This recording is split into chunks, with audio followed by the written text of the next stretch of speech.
Dasturimizda xayriya sahifasi 39 yoshli ayol 4 yildan buyon jigar xastaligidan azoblanadi. Hozirgi kunga kelib qornida suv yig'ilgan, ortiqcha suyuqlik esa nafas olishini qiyinlashtirmoqda.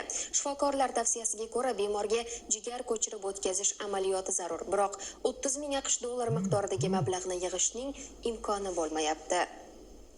Imkoningiz bo'lsa, yordam qo'lini uzating. Surayyo opa sog'ligi yomonlashguniga qadar o'qituvchi kasbida faoliyat olib borar edi, lekin dard rivojlangan sari ahvoli og'irlashib, doimiy muolajalar olishga majbur bo'lgan. Holatim kundan kunga og'irlashib bormoqda. Hozirgi vaqtda qornimda suv yig'ila boshlagan. Surayyo opa har 6 oyda shifoxonalarda davolanib kelgan, shifokorlar nazoratida muolajalar olgan, lekin hozirgi kunda hech qanday davo kurslari ta'sir qilmayapti. Shuning uchun ham zudlik bilan jarrohlik amaliyoti o'tkazilishi kerak. Voyaga yetmagan yosh farzandlarim bor. Ular hali ona mehriga to'yishmagan.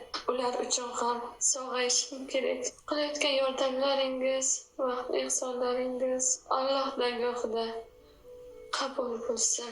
Modar G'ulomnazirov va Xurshid G'ulomnazirov hudud informatsion dasturi uchun.